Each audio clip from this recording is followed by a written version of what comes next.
That's okay. I mean, it's a situation that was.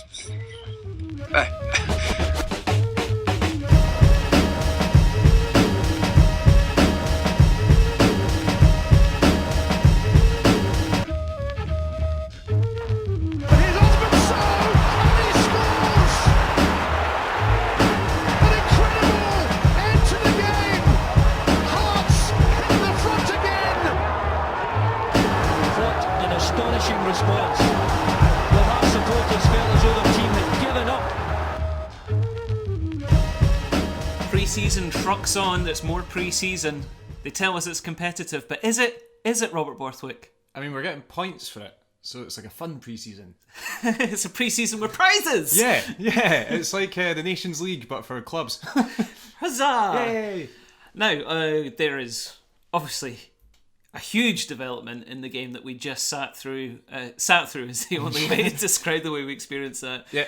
Against Raith Rovers. But before we get to the glorious pudding of Craig Wighton, we do have to eat our greens. So Hearts also played in a game against Cowdenbeath at the weekend. How did you enjoy the full 90 minutes that we both definitely watched all of? Craig Halkett scored a goal that made him look really cool, and Jamie Walker missed a penalty. Do you have anything to add to that, Robert? No. Apparently it's really cold there. Makes sense. Quite close to the coast? Yeah, it's really windy and methyl. Methyl. Other than that, nope. No. That game performance and certainly the lineup that Robbie Nielsen selected for tonight gave the strong, clear, forceful indication that Heart of Midlothian FC do not give a shiny fuck about this competition. Not a rattling fuck to be given by Robbie Nielsen, and a lot like the first time round when we were in the Championship, he did not care about the trophies at all. In fact, actively showed disdain towards the trophies. Look, the League Cup was a beloved number one son compared to how he treated the Challenge Cup last time out. Lee Hollis, among others. Liam Gordon playing left back. Liam Gordon, yeah, that's right. Robbie Buchanan. Lawrence? What was his name? The big gangly midfielder? No, not Lawrence. There was a big gangly midfielder who just looked absolutely lost. Cannot remember his name. Henderson. Was it Henderson? Liam Henderson. That's it, yes. The other Liam Henderson, which is when Hibs came up with the Liam Henderson, I was like, you sure, lads? Yeah, and there's plenty of them. There's plenty of Liam Hendersons to go around. Yeah, but well, could you give me an accurate impression of how Robbie Nielsen reacted this season when he was asked by the press how he felt about the Challenge Cup being scrapped? He actually laughed. Was it a chuckle? It was like a chuckle. He was like, all right. It's just less games for the reserves to play. He couldn't care less about that. And then tonight, it's quite obvious that with the Dundee game coming up on Friday, he didn't care enough about this game, but then we went on and put in our best performance of the competition yet. So, you know. How curious. And oddly, because I think Raith gave us the best game that we've had so far this season. By relinquishing most of their midfield. It was very nice of them to give us all of the ball in the first half and not really work to get it back. That was really charitable of them. They're fun lads. Yeah. Second half, Raith were definitely improved. Mm-hmm. Yeah, well, that's more what I was referring to. I think they certainly created more than Inverness did, and as we both know, Cowdenbeath did. As we are both very, very aware that Cowdenbeath did in that game that we watched. Yeah, I mean, don't come at me and say, oh, you didn't watch that game, because I'll tell you. You will insist. I will. I watched all of it, and Cowdenbeath had a full complement of players on the pitch for the 90 minutes. And so tonight, I think Raith Rovers definitely, Manny Duku scored a wonderful goal, but other than that, they had some decent performances in the second half. First half, they didn't lay a glove on Hearts. They didn't hold the ball for any amount of time, but a lot of that is down to the really hard work of our midfield, who I thought did really well, considering their respective ages. They certainly did. But let's get to the cold hard facts of the game first of all. This might be what knocked the wind squarely out of the Raith sails that they'd rigged up. I don't know. That's what you do with sails, isn't it? Yeah. Yeah. They'd spliced the main brace. They were ready to go, but then the wind was gone because of the blatant handball from Benedictus. Yeah. I just really enjoyed the way you said Benedictus there. That was one. Benedictus. Look, it's a strong name. It's the name. It's never sounded less strong than when you just said it. Benedictus. It's the name of a heavyweight boxing champion. Yeah. Aye. Yeah, sorry. And in the red corner, Carl Benedictus. He's someone that Rocky's big competitor has killed earlier on in the film. It's the name of a murder victim. Yeah, exactly. Kyle Benedictus. I think so. It was weird because the TV coverage was fairly hamstrung by the fact that the only sort of close-in camera that they had was at the wrong end of the pitch. Which meant that all we saw was a sort of long lens angle or the real-time angle whereby the view is obstructed by the other people in the wall. So you couldn't really see it anyway. But I think there's just enough. When you see the slow-mo, his arm goes out to the side. It doesn't go above his head. Goes out to the side and it looks like it kind of hits off his forearm, which is why it bounces in such a weird direction back across goal. The trajectory of the ball certainly doesn't look like it's heading towards his body. Anyway, it looks like it's heading to the side of his body, which is where his arm is. Yeah, and you know, Benedictus was very sure of the fact it didn't hit his arm. But all we can say in this instance is the referee had a perfect view of it. He had a much better view than TV cameras could find. So you've got to say... Yeah. I would suggest, possibly, I've not looked at the laws recently, but it might be worth giving a penalty just for being such a big shitebag and turning your back on the ball when you're a centre-half anyway. In the first minute of the game as well. Absolutely. Yeah. When absolutely. your name's Kyle Benedictus. Yeah. Have a little self-recocking spect. That's it. Disgrace. But then, Craig Wighton stepped up, and we went, whoa. Yeah, it was more of an excited whoa from me. Oh yeah? I was like, whoa. A frisson. Not like a whoa. Like a whoa. Whoa! Yeah, exactly. A whoa body form. It was excitement immediately because I was like, this could be it. The floodgates are about to open. This is the one in off his arse that he needed. Boy, was I right. I really assured penalty from Wighton. He scored one in pre-season, I'm sure, as well. I quite liked after the game his quite honest assessment that I'm a striker, I should score every penalty I take. And he very much did so. It was, really nicely placed. Again, I think it was exactly where he put it in pre-season. He obviously has a spot that he likes to pick. To his right, the goalkeeper's left, right in the bottom corner. And you could see the release on his face when he scored it, when it went into the back of the net and he just did a really sort of tensed up yes. Huge I'll be moment. honest, I didn't see it because I try not to look at Craig Wighton's face. You did, yeah. You try really hard not to. Yeah, I do my best. And every so often it turns up right there on the screen. I'm like, there it is. Yeah. There it is, all of it. But it was contorted in delight because he had put Hearts 1-0 up with a very well taken penalty. And from that point, the game meandered. Yeah, it did. It did meander with Hearts having, when I say the bulk of the possession, like 90% probably of the possession that first half. It was kept very well at the back with the back three, Kingsley, Haring and Brandon. Passing the it back among three each that other. we would all have picked out before this afternoon. That's the back three we said. Definitely. That's happening. With not one centre-half among them. Haring's a midfielder, man. Come on. Yeah, he is. He was signed as a centre-half. He's never played there. Yeah, it's true. He's a centre-mid. And then the two full-backs, obviously Kingsley has played there in the past. He played there for Falkirk a few years ago. But no, they were very assured in possession. The midfield too, I think we should speak way more about. I thought Scott McGill, 18 years old, Harry Cochran, 19 years old, coming up against midfielders like Hendry and Davidson and guys like that, they absolutely bossed it. The way that they pressed the ball was really, really encouraging. They worked ever so hard to get it back, and then when they had it, they were quite assured in possession as well. Some really nice passing, playing it safe quite a lot of the time, playing for the possession that a 1-0 lead kind of allows you to have.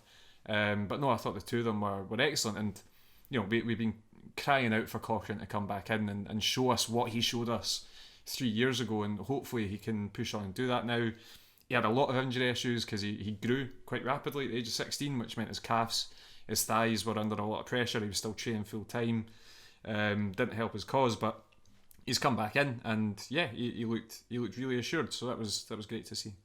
I think what was interesting for me is that McGill stood out by not standing out. He was just very, very tidy, did the right things with the ball. Now, Cochrane had the more spectacular moments, his ball over the top into the right channel for Moore to chase down, which nearly led to something nice, but it landed to Lewis Moore, so it didn't. I'm not going to blame Lewis Moore for that at all. His pullback was wonderful, but Elliot Freer was sort of doing a light jog into the box and absolutely not supporting play. If Freer had sprinted into the middle, if he'd had more of a sort of striker's instinct in that moment, he probably would have got to the cutback. It was a nice cutback from Moore, and we won a corner out of it as well.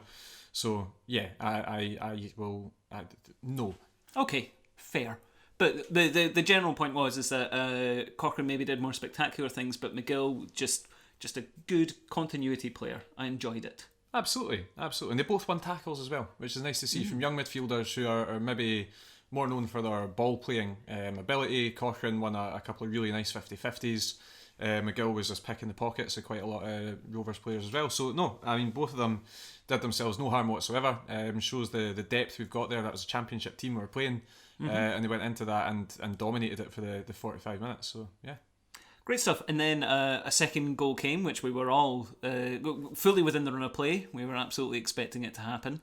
Another interesting decision from champion of the world Kyle Benedictus. Yes, the late Kyle Benedictus. He certainly was when he made this challenge, eh? Yeah, son. Yeah, what I says. Yeah. So he trembled under the thunderous steps of Craig Wighton closing him down, slipped on his prick, and then as he was sort of, you could see it as he was trying to get back up, but he knew that Wighton was running over the top of him. He knew the ball was bouncing there for Wighton. I mean, Wighton was the dead favourite to get that when it slipped through his grasp. And he just throws a hand up. I don't think he even grabs a hold of Wighton. He just throws a hand up. No, it was a defensive technique that you can see outside the forecourt of any used car salesman from like those big tubey guys that get the wind blowing wacky at them. Inflatable tube men. Yeah, just got going. Whoa! Yeah, and Craig Wighton was not having that at all. It was definitely a foul. I think the question mark is whether it was in the box or not. I think the contact of Benedictus's arm is maybe right on the line if you're being charitable. But I think, at first glance. Yes, that's correct. At first glance, I wasn't sure it was a foul in the slightest because I couldn't really see his arm. But fair play to the referee for seeing that and giving it, as I say, maybe a slight question mark over whether it's a free kick or not. I think it really should have been a second yellow for Benedictus, who had been booked for the first penalty. But it was definitely a foul. Yeah, it was definitely a thing that happened in the game of football that I'm trying really hard to explain. No, penalty. I think you've covered it. Yes, it was a penalty, and Craig Wighton stepped up, slotted it in much the same way as he did the previous one. On first glance, I must admit, I thought it looked a little more rickety just because Jamie McDonald guessed the right way this time, and it looked like he was maybe. This might be just my impressions of Craig Wighton, but it was like so close to the post that I thought, he's nearly missed that. But if it's a better player, if it's like a Leo Messi just clipping it inside the post, go, he definitely meant that. I think Craig Wighton absolutely did mean it. In the end. But like, I'm just talking about my thoughts as I watched it happen. Like it's not necessarily what's actually happening. It's me looking at Craig Wighton doing the thing and just saying, does he mean that? After seeing his first penalty, I would say he's very much meaning it. It was a great penalty, the second one especially. The first one was good. I think even if McDonald dies for the first one, it's probably the same story. But he gets power and accuracy on it. And again, that seems to be his favourite part of the goal. If we get another penalty, he might have to change it up now. Doing these on televised games might not be the best idea for him. Yes. But no, it was a great strike, great penalty. And no less than we really deserved in that first half. Rovers did have like a 5-minute spell where they were getting in between the lines, maybe getting behind McGill and Cochrane and trying to make things happen with Dooku, among others. But no, I think Hearts were dominant in that first half, and to go in 2-0 up, even if it is 2 penalties, was probably deserved. Absolutely. And speaking of Dooku, he provided the first moment of note in the second half. What a ping. Absolutely outrageous. Like, it's one of these ones where I feel that there's not actually much for us to analyse from a Hearts point of view, because Hearts didn't really do much wrong in the defending of that goal. It was a really nice move down the left-hand side. It came to Hendry in the end, and he sort of stepped inside Brandon and then played it really nicely in behind Haring, I think it was, who was covering over. And Dooku, I'm not convinced he meant to put it exactly there. He's sort of thrown a left leg at it, but I mean, what a result. It's some finish. I think maybe being slightly harsh. I think Ross Stewart's positioning could have been a wee bit better. He's very much central in his 6-yard box, and I think with the angle that Dooku was at, the possibility of a near post shot was always there. He didn't really slide over in time, but it's a great finish. It's a great goal. Yeah, I mean, it's right in the top bin. I think even if he'd been positioned perfectly, Stewart would have been struggling to save it. No, I think if his position personally, he touches it over quite easily. You do? Yeah. I mean, it's hit with a fair amount of venom and early. You know, it's a difficult one for the goalkeeper. Sure. But it did go in, and that made it 2-1. And, lesser teams might have trembled at that thought. The thought of Raith Rovers closing in on you. And when they made the big substitutions like Lewis Vaughan and Grant Anderson and stuff, I was like, oh, here we go. Read this book before, I thought. But no, ultimately, Hearts did sort of wrangle back possession. Rovers did have a good wee spell where you could see that they were really picked up by the goal. Their intensity improved, their passing improved, they started holding the ball higher up the pitch, and then Manny Duku's groin went, and that kind of destroyed Rovers' hopes a wee bit, because he was holding the ball up really well, and Lincoln play well as well. So when he went off, it was a pretty good thing for Hearts. Yes, and I hope he's all right. He seems great. I really like Manny Duku. He seems good. Yeah. I think he might top out as championship level striker, but at that level he's going to be great value. 100%. Either that or he's got like Aki's written all over him. I don't know, he scored a goal. That's true. I don't think they'd like that down there. But what came next was the game being put to bed by Craig Wighton, strangely, as he'd built his reputation as a goal scorer on his penalties, suddenly doing it by being released by a decent ball over the top and showing a clean pair of heels. It's not even a decent ball over the top. He picks the ball up in Hearts' half. Oh, that's right, he does. He picks it up in Hearts' half, and to be fair, he's got two or three defenders chasing him back, and he's only got the deceased in front of him. So it just, at the 80 whatever minute of the game, to show that amount of energy and drive, and then the skill and the class of the touch to get past Benedictus as well, and then the composure to put it away. It's a fantastic goal. I mean, we laughed hysterically when it went in because we couldn't quite believe what we'd just seen. I'll continue to laugh every time I see that goal, but that was brilliant. And a sad old trope is if you work hard then the goals will come, and Wighton did not stop running all night. He was tireless, which we've kind of seen from him in the sort of games that we've seen so far in the Betfred Cup. He usually gets subbed off because we've got the likes of Naismith or whoever in reserve, but no, he was great tonight. He didn't stop working. He didn't really get all that much service in the second half. A couple of times when he could have been released by the likes of Cochrane and Freer, and latterly Roberts and Ginelli as well, when he sort of had that distance between him and the centre half and he wasn't getting the ball, and then he just decided, do you know what, I'll just do it myself, and then he did, and it was wonderful. I mean, I think, and believe me, I do not want to do this, but I think we have to give some credit to yourself, who I believe you mentioned it last week on the podcast, but you certainly mentioned it in play today while we were watching the game, that this is actually displaying what you feel is Craig Wighton's strengths as a footballer. 100%. Craig Wighton, and you've seen it even when he was playing really poorly under Levine.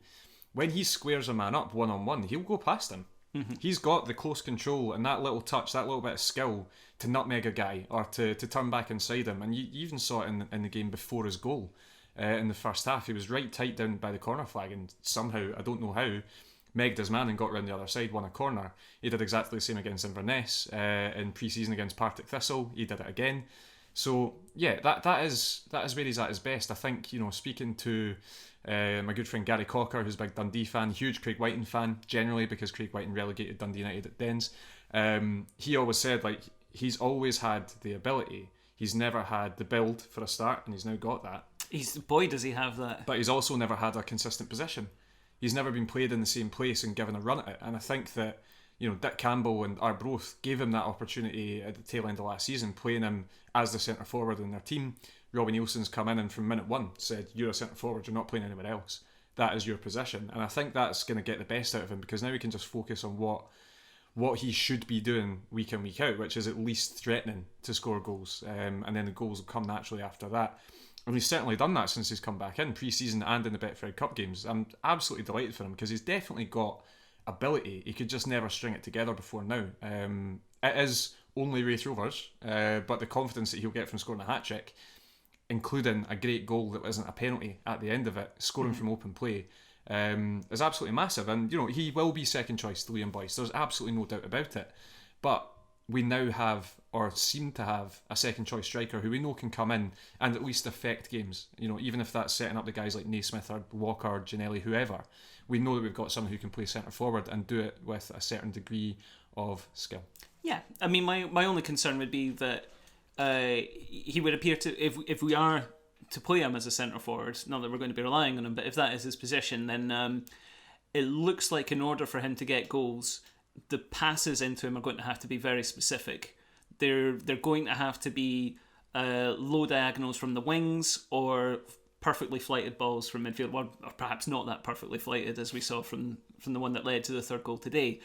But he, despite having that touch and that command of beating a man, he can't really do it with his back to goal, with his back to the defender and holding it up. He won't. So he's going to have. It's going now. This may well take time. This is still, despite our greatly extended pre-season, a team that are getting to know each other.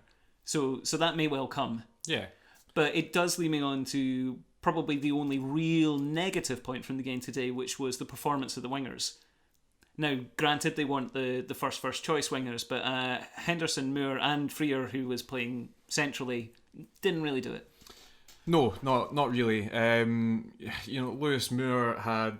He was able to show his pace a couple of times. That ball from Cochrane over the top. As I say, the cutback from Moore was actually really good. It's about as well as he could have done from the position he was at, and it was, as I say, down to Freer that he didn't get there.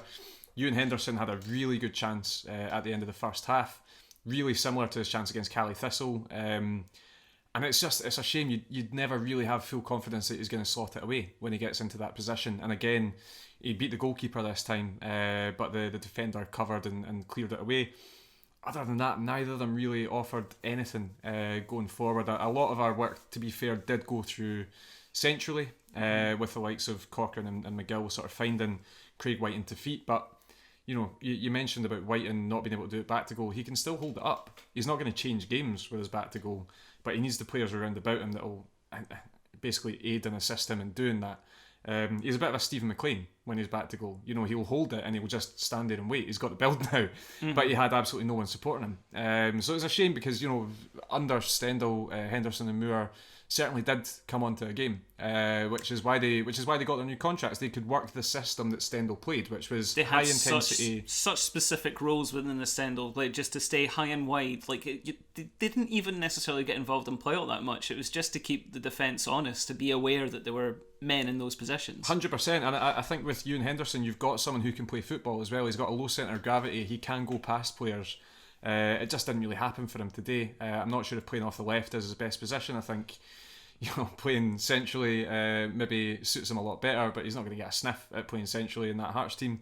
And then we saw the changes came with Roberts coming on first and foremost, which pushed Elliot Freer out to wide left.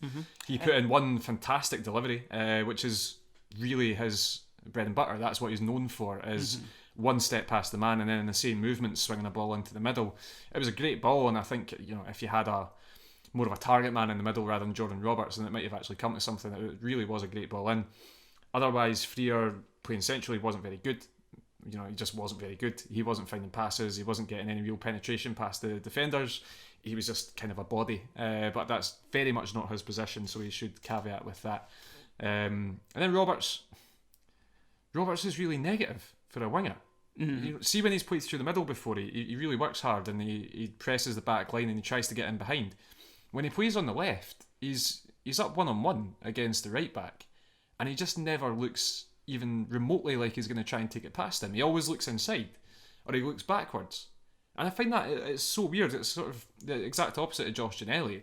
Ginnelly, he gets the ball, he sees a chance, he runs, he goes, he's going past his man, or certainly gonna try. Roberts just he slows the game down a wee bit when he was out wide. Or certainly, that's the impression I got from today's game when he was pushed out there. So yeah, that was a bit of a weird one. I don't know if that was just game management at that time, but it would have been nice to see him at least try to get past his man, because we know he's got pace. And we know he can deliver a ball, so it's getting him in the position to do that. There's a devil's advocate argument to be made that there is a time and a place in game situations for players that won't try to do things that they know they can't, which is possibly what Roberts was doing there. But we'll see as the season develops whether that's just him being aware of the game situation or whether he is just not going. Well, yeah. Let's a great big shite bag. Well, a Benedictus. Let's call a spade a spade. Let's do it. Now, to continue this roller coaster of analysis of this game, going back up into the positive, let's turn our attentions to the defence. Whoa!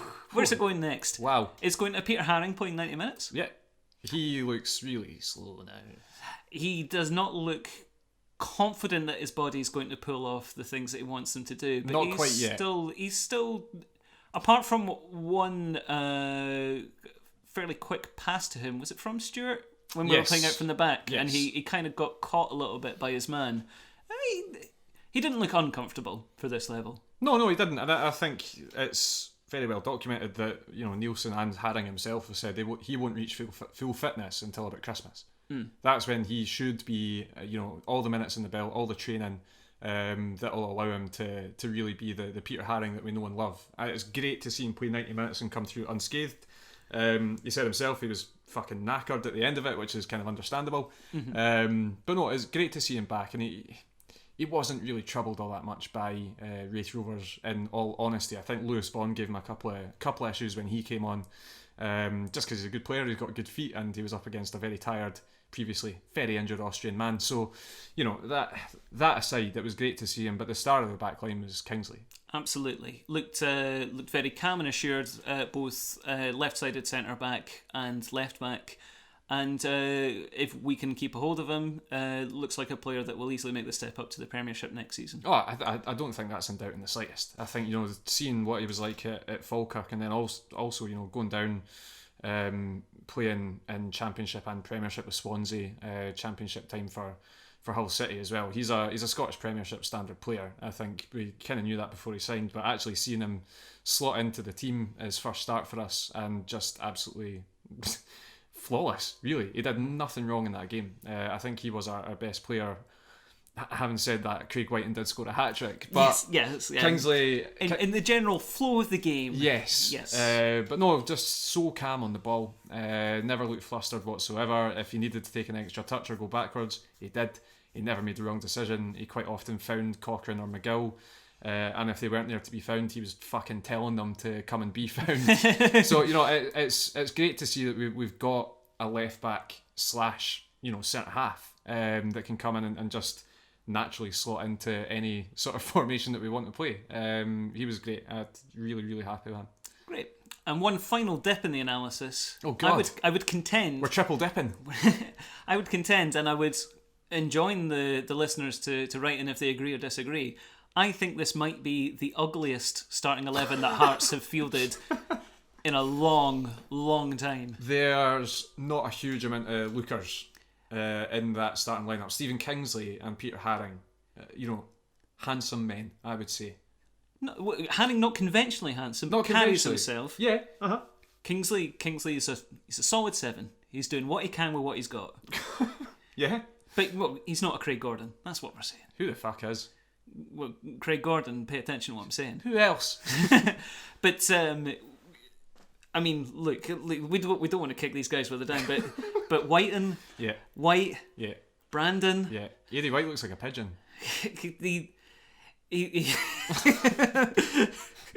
No, I can't top that. Go for it. He looks like a very wet and upset pigeon. Yeah. Henderson's no a bonny laddie. No, not massively. No. Lewis Moore isn't a bonny laddie. No. I'm sure they're all really funny. Stuart, not necessarily ugly, but an odd man, Oh, an odd-looking man. That neck tattoo, man. Oh no, that was Poor decision. That was a bad choice. Yeah. That's what spending a year in Livingston does to you. Well, yeah. You can confirm. I can confirm, and I will confirm, and I am confirming. Yeah. Yeah. That's a real cross in a day of ticks, I would say. Well, but when Popescu came on, it lifted me so much just to see it. It was, I walked past him in Glasgow the other day. Oh, really? Mihai Popescu, and he blocked out the sun. The boy's fucking massive, hulking, huge, bad dress sense, but doesn't matter. He wore trousers that looked like, you remember in like the sort of 90s, you had trousers that then zipped off to be 3/4 length trousers. Oh. It wasn't them, but it really looked like them. Also a denim jacket. It was a weird little combo, but he was taking photos of George Square, so he's probably having fun. I mean, look, if we're moving on from just the genetic gifts that these players have and interesting decisions they made, Jamie Walker's curtains, like that sends me to a place deep in my mind, because when I went to high school, every single boy in the world had that haircut, and to see it again, made famous by Aaron Hickey again. He's gone for it. Harry Cochrane had it last year as well. Jamie Walker is going for more of a hairband thing, so he's wearing the hairband, which means his hair naturally flops. He's going for a Jack Grealish, let's be honest. That's what he's doing. He's said, I like Jack Grealish, I want to look like Jack Grealish, and now he's doing it. And fair play to him for trying. But that is not enough to get Jamie Walker the man in the match plaudits. No, most certainly not. There can be only one. It has to be the bald man himself. I can't believe it's happening the second podcast into the season. I can. It was Raith Rovers and Midfield Cup. If ever there was a time. About to receive the songs, welcome Craig Wighton. Who started last? Did I? I went first last week, so it's your turn. It's my turn, okay. I'm a charitable guy. It's my turn to step up. Yeah. Okay. Good lord. Got a hat trick, got a hat trick, got a hat trick. Got a hat trick, got a hat trick, got a hat trick. And Craig, he blew the Raith away. It's wide on time. It's wide on time. Wide on time. Let me tell you, Craigie did quite well for Dundee. He's such a bold sensation. He's scoring for the Jatties, for the Jatties. It's wide on time. Oh my god. That is, we need to start filming these podcasts so people can see the range of faces that you have when you sing. It's incredible. When you go for those high notes, you reach for them. You reach for the stars and you bloody well find them. Oh, I don't know. I will point out to everyone it's 11 p.m. and I live in a flat, so I wasn't quite given it as full a welly that we might have if we'd just been, standing at a beach. I thought you were actually going to grab the microphone at one stage and just absolutely fire into it. Completely romance it. That was magnificent, Nickel. I'm sure you're about to blow me away. I don't know. I think that one might be better, but I'll let you and the listeners decide about that one. Bold Craig Wighton, you're scoring hat-tricks with style. Craig Wighton, bold Craig Wighton, bold Craig Wighton, you're making all of Gorgie smile. Craig Wighton, bold Craig Wighton, you are supreme, you skinhead dream, it's Craig Wighton, That's it. That's splendid. Very, very well done. Very well done. Thank you, thanks. I think that's closer than you think. I would still say yours is much better this week. Well, then I will accept that. Yeah, thank 100%. No, thank you. Thank you. Thank you. Thank you. Listeners? What on time? That's the one. That's what I did. Yeah. Okay, well, not that these ever turned into terrace chants anyway, but we can't implore people to try and sing it at the games because sing it to your families. Go to Craig Wighton's house and sing it through his letterbox. Go and get your dog. Great. Well, thank you once again for joining me, Robert, for joining us, listeners, for another episode of We Have No Cares. I guess we'll be back at some point soon after we've definitely watched another game. Yeah. Oh, no. You know what we've forgotten? Oh, the beef. The beef report. Yes. Have you got any prepared beef? Because we forgot to prepare it. I mean, let's think about this. It's Dundee Football Club. How could you not have stuff prepared? What an absolute disgrace of an organisation they are. In what way? Please elucidate. Well, do you not remember the summer? Do you not remember their flip-flop on the whole voting debacle? Oh the my God. email. Oh no, we sent another email saying don't listen to the email that we sent. Sorry, that one was sent in error because we hadn't actually spoken to each other. Fuck off. That vote? Oh, you didn't take that vote. That vote was that was a jape. That was a joke. It was my son sent it actually. I thought it was voting in the X Factor. That's what I thought it was doing. Yeah, what an absolute shambles of a club that have basically been a basket case since I've been alive. They've just gone from shambles to next shambles, and you know, they used to be a fun basket case. They used to be the type of basket case that would sign ex-Argentina internationals and current Georgian internationals. Yeah, and bankrupt themselves and go into administration from it. I mean, that was the fun Dundee. That was fun D. Now we're just dealing with the boring old John Nelms ran. Oh, I'm not too sure about that. Let's send a few WhatsApp messages to each other. Absolute bunch of arseholes, and I hope that we absolutely destroy them. They don't even have... James McPake is their manager. Ooh. Jordan McGee is their captain. Ooh. Jack Hamilton's their goalkeeper. Hey! No, they're not that bad. What a great bunch of lads. They're an alright bunch of guys. Yeah, they're not even... They're too cowardly to continue to have Kyle Benedictus playing for them. For years, they've been too cowardly to just give him another chance. Oh, really? Has it been that long? It's been a long time since Kyle Benedictus was a Dundee player. That's the type of knowledge that I bring about the rest of the Scottish League. Absolute cowards for getting rid of Gavin Ray. How on earth is he not still there? No, I think, you know, the beef train has got a few stops this season. We just departed from one of them. It's a shame we didn't get to do the beef report on Raith, because it would have been meaty, but they're too it's irrelevant. a long season. They're too irrelevant, to be honest with you. They're small fry. Okay. Now we're talking about the big dogs. Only kidding. Well, on that note, I think that's the perfect place to leave it. Thank you, Robert. That's alright, thanks, Nickel. If people wanted to find you on the internet, where would they go? I mean, if you just type in Robert Borthwick to most search engines, I'll probably be the first one that comes up. But it's at RF Borthwick on Twitter if you want to find me. Don't add me on Facebook, that's weird. I mean, similarly... Actually, no, do it. I never use Facebook, I'll just accept you. Similarly, there are not a lot of Nickel Hayes in the world. Really? So, yeah, I'm gonna blow you away with that one. Oh, wow. But yeah. Okay. But if you went to Twitter and found Nickel Hay, you could see me mostly tweeting about robots that turn into cars. Mostly. Yeah. I mean, that's kind of your meat and drink, isn't it? If you want to follow me on Instagram, you can do that as well. A few followers away from 1,000. It's just Robert Borthwick. It's my full name. Well, that sounds easy and the sort of thing that we should all do. All of us who definitely use Instagram because we're young enough to be cool and using Instagram. What's your Instagram? Steve Crawford, that's my Instagram. Steve Crawford. And a Steve Crawford to you too. Ah, yes, indeed, it's fun time. Gute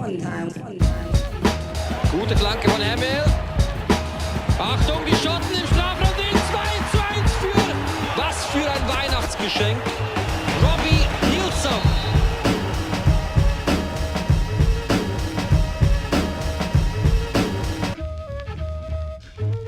How was it difficult? What's difficult?